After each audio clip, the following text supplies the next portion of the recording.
167 in your wall. University, Prospect, Clay Ave, Webster Park, Tracy Tower. Yo, what up? Y'all already know, I'm back again with another video. You know, we about to get into it, man. Yeah, I already know. So, you know the drill. Let's get your snacks, get your drink, you know, get your get right, and let's get into this video. But before we do, I want to hit you with this brief commercial. One. Stay True Music, Faith Walk ENT presents Y'all fools just started something. Get It Pop Y'all fools just started something. Y'all fools by just Mad started E. something. And if you wanna bring it, get it poppin' right now. The hit single Get It Poppin', And if you wanna bring it, get it poppin' right now. Get it poppin' like a can soda. I thought I told ya. Once my name step in the frame, game over. available now worldwide. Columbus, Ohio, listen up, ditch the tax stress, and jump into the fast lane with New Lane Tax Services. All right, let's cut to the chase. Tax season is approaching quickly, and the pile of paperwork looks scarier than the line at the DMV on a Monday morning. It doesn't have to be that way. Introducing New Lane, your new go-to for stress-free taxes. Whether you're a freelancer juggling gigs or a small business owner expanding your empire, New Lane's got your back. With a team of tax pros who know the knowledgeable in tax law, credits, and deductions, we make sure you're not leaving a single dollar on the table. And the best part? We're right here in the neighborhood, ready to tackle your taxes with a cup of the finest Columbus coffee in hand. So why wait? Contact New Lane Tax Services and let's make this next tax season a breeze. So yeah, we about to get into this video. This video we about to check out, man, is about how Birdman's hitman and how he caught 40 bodies and broke out of jail. It's crazy, you know what I'm saying? So I wanted to get into this video and this story and see what it's hitting for, man. It sounds very interesting.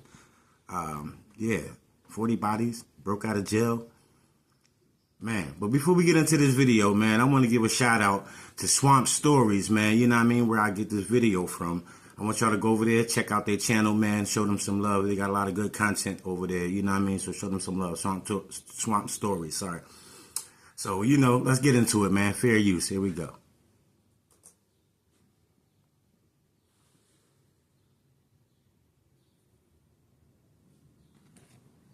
You know what? Like people always say, I'm a product of my environment, right? I like to always say that the environment is a product of me. Because I ain't know nothing about no aspiration, wanting to be no lawyer, no doctor, none of that. All I just wanted to be a little bad, but I wanted to do what I wanted to do. I just thought I was just a little bad. You know, I was a little bad little boy, and I just, you know, wanted to prove a point to people that I'm tough too. Do I have nightmares or do I have... Birdman's hitman? No, I was young, excited. I guess it was the thrill, the excitement for me. You know, being around big bro, nice car, money, you know, got girls crazy about them. So as a youngster, you look at that, you crave that kind of stuff. You can hide history, but you can't erase it. I'm a part of New Orleans history. I'm so New Orleans. That's a fact. Welcome back to another episode of Swamp Stories. For this one, we do something that we've never done before. We unveil the entire life story of one of America's most notorious goons. Crazy story, and in this video, you'll get the scoop of his upbringing, his surroundings, and what led him to living the wicked life he lived. And most importantly, you'll also tap into his various crimes that have never been told before. This is by far the craziest and most intricate video I've ever done. But wait, before we jump into it, let me clarify a couple things. First of all, you might be wondering, how did I get all of this information? Well, firstly, we actually did an interview, and on top of this, all of the documents are either sealed or they were lost in Hurricane Katrina. I say that to clarify that nothing in this video can be used in court. But more importantly, this man has completely changed his life around, and he does not glorify anything he's ever done. Instead, I was wondering that too. I mean, it can't be able to be used in court if they talking about it on here like that, and they got him on here interviewing and telling the story. Then you know, can't be used in court. But I was wondering, like, how is it possible that Birdman even still around after a story like this, or his hitman telling how he caught bodies, or he was working for him? Rather explains how this can happen and why no one should ever enter a life of crime. All of this occurred over 30 years ago, and it can now be told as the life of Gangsta Williams. So with all that being said, let's dive right into the video. The story begins in late 1970s New Orleans, a very transformational time in Louisiana history. Believe it or not, the 1950s, 60s, and early 70s were an amazing time to live in Louisiana. The oil industry was booming with refineries all up and down the Mississippi River and the Gulf Coast. Good paying jobs were easy to find, and companies were getting rich like never before. Well, because of the economic stability, many of the neighborhoods that are extremely violent and poor today were great middle-class communities back in the day. Whether it was North Baton Rouge, Shreveport, or pretty much all of New Orleans, they were all decent places to be.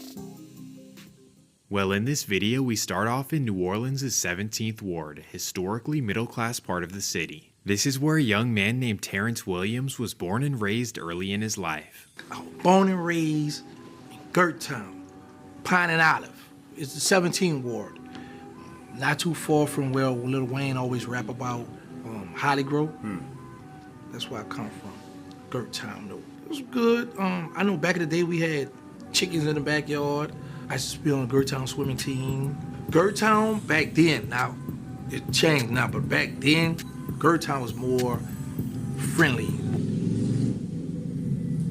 The cannabis industry is exploding nationwide, and that's why I created the Master Mentors Live educational platform. Or, family, hood, going to Gertown Park, swimming team, it was cool. As Terrence describes it, life in the 17th Ward at this time was pretty good. However, his family life was much more complicated. Terrence had 23 siblings growing up, which pretty much made it impossible to have a proper nurturing and supervision as well. To make matters worse, he rarely recalls his father ever being around. Because I don't remember when I was, from a baby, but I remember my father being around, but not for a long time. But for the most part, mom's always been my mother. And because of this, Terrence spent most of his early years roaming around the neighborhood by himself and sometimes even dabbling in crime. My mother going to work. Look like a neighborhood I grew up in Philly.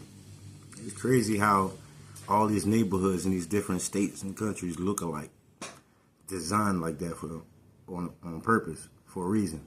I worked at the Sheraton Hotel. But that's crazy. So I don't have a father here every day, so I can just rip around and do what I want. I mean, actually, that's when I first learned how to steal out of A&P store, too, back then, growing up in Gertown. Well, despite the family situation and maybe being a little devious as a kid, life for Terrence was pretty good in the neighborhood. The neighbors looked out for him, and there was really never any concerns of violence. He was just another regular middle-class kid in New Orleans who was living a pretty good childhood. However, from his birth year of 1974 to the early 80s, New Orleans was changing very, very rapidly. By 1980, nearly every oil company in Louisiana had left for Houston, Texas. Anti-business and corrupt politicians led the companies to a state where the environment was much, much better. So with dozens of massive companies leaving, so did thousands and thousands of jobs, all within a few years span. So just like that, New Orleans had lost its biggest industry and 20% of its population. As a result of this, many low to middle class income families could no longer afford their mortgage and were forced to abandon their house. Banks took over foreclosures all over the city, and once self-sufficient families were now reliant on government assistance. Well, Terrence's family was no different, especially with all them dang kids to support. So at just 7 years old, Terrence was moved from the middle class Gertown to the infamous Callio Projects. This was a totally different environment, but at first, Terrence was just fascinated by life in the projects. I would sit in the window because I was infatuated with the project, how everything was set up, and see the little children. At first, it just seemed like a fun place to be, but then he was hit with reality. Callio Project that's when I witnessed selling, murder. So it's like you come from one spot that was cool, laid back, just a regular environment, to now it's like, okay, these little children here more. They be going down on them projects. Straight up, I ain't no front. I grew up in the projects, Tasker Projects, Philadelphia. You know what I mean? Projects in New York, you know what I mean? Like, projects be going down. Fast, advanced, like you stepped into a different time zone. Little Terrence had to adapt quickly to his new neighborhood, and at 8 years old, he witnessed something that no kid should ever see. We stayed on Thalia by the Red Ramp. And when I would come through the cut, it was this little young boy around my age, or around my height. I don't know if he was maybe a year or two older than me, but he would always give me a few dollars to when I go into the store. I remember one day, man, the police was out there, and he was stretched out in the courtyard, like he had got killed back in the driveway. So to see stuff like that, you like, man, this stuff real back here, and I was young. Seeing a friend die in this fashion has a lasting traumatic effect, especially on a child with a developing brain. And without the proper therapy and adult intervention, such trauma lingering on the mind can result in horrible, horrible outcomes. In fact, the biggest commonality amongst adult criminals is unresolved childhood trauma. Psychologists will tell you how vital it is to have professional intervention, which sadly Terrence did not have available. With the lack of resources in the projects and so many siblings in the house, Terrence pretty much had to bottle it up all inside. So because of this moment and overall life in the projects, he was forced to grow up way faster than he should have. To see stuff like that, you like, man, this stuff real back here, and I was young at that age. So, of course, I was aware now that even little youngsters could get killed. So that put me on point to, okay, like I said, I wasn't in the streets then, but I was like getting prepared for watching it. And like, you know, as a youngster, you see somebody else doing it, so in your mind, you're like, okay, I want to try that too. Okay, I want to try that too. Okay, I want to try that too. Like I said, the adverse effects of lingering trauma can lead to dangerous, dangerous thoughts. This is why community resources are so important, especially in impoverished communities. Cause while rich kids go to a therapist after they lose a soccer game, poor kids tend to hold a whole lot of weight on their shoulders. Well, from here, Terrence had no choice but to adapt to living. He said while rich kids go to therapists when they lose a soccer game. Like, seriously? Man, all that we go through growing up in the neighborhoods that we grew up in, you talk about a therapist over a soccer game, shit, live where we live. You really gonna need a therapist. Facts. You tripping.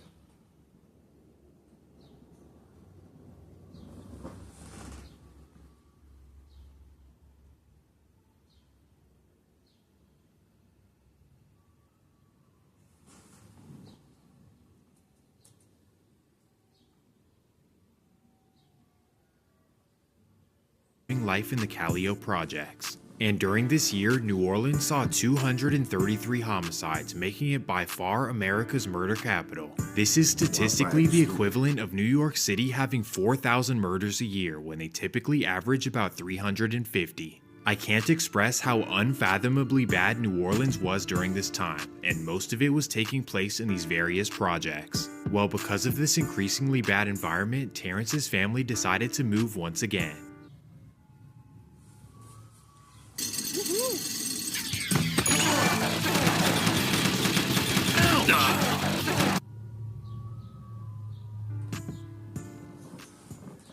At 10 years old, Terrence's family moved from the projects to a house on Phillip Street.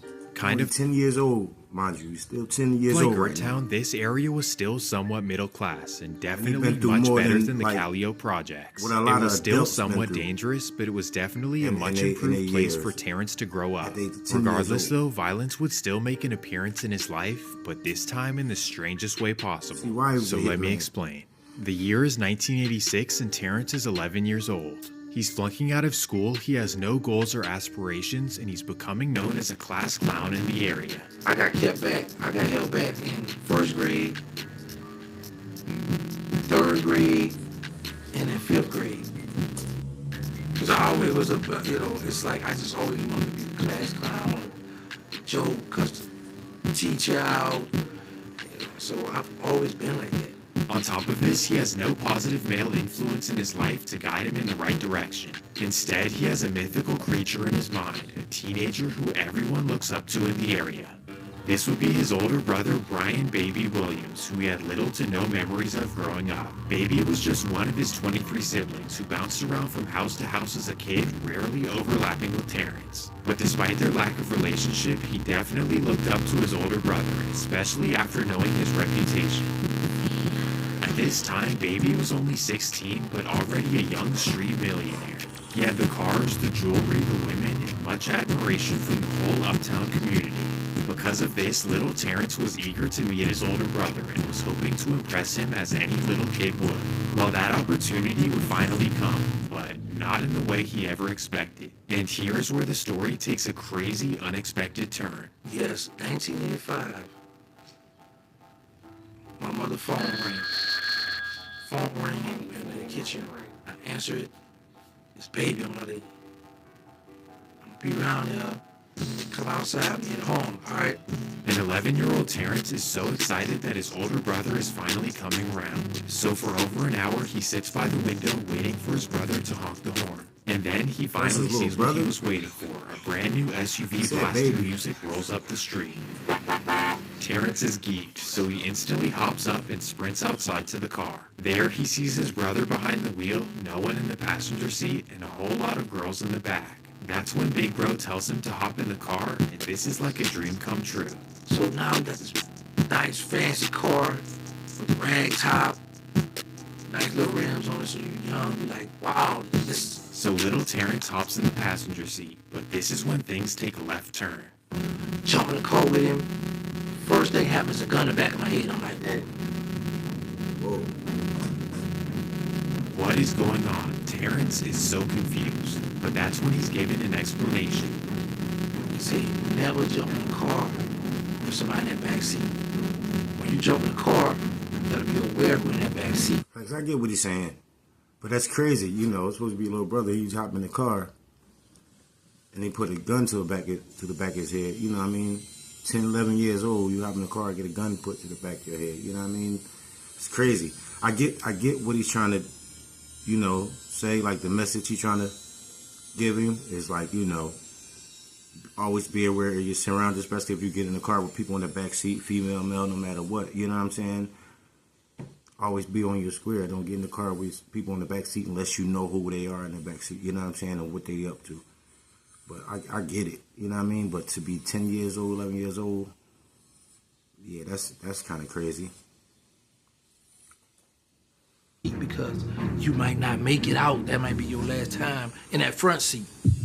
Right, that's what I'm saying. Like, this is a strange and puzzling interaction to say the least. I kind of understand the lesson he was teaching, but why would an 11-year-old boy need to learn this? Was he simply preparing him for surviving in the streets of New Orleans, or was he preparing him for an actual life in the streets? Well, here's your answer. The next time his brother would come around, he would ask him to hop in the car once again. And then this one night, man, I'll never forget that, 11 years old.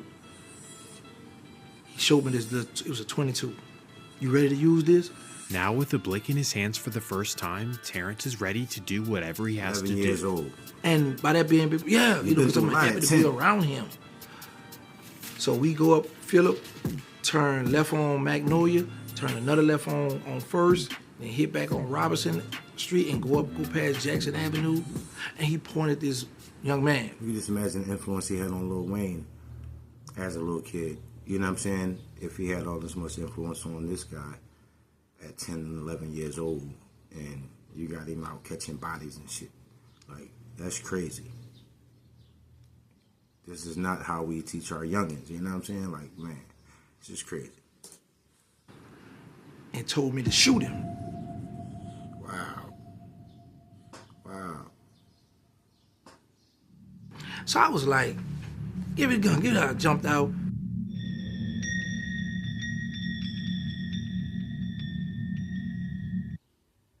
My journey with my teeth started. So right now, I'm having to cut it short. This is the end of the video. So, you know, just stay tuned for part 2. And we're going to get right back at you with it, man. Just I appreciate y'all tuning in, checking the video out with me. You know what I mean? Much love. Stay tuned for part 2. Stay true. Faith walk. Mad issues. Head crack. Shorty caught it like me. The way she dancing on me. My body next.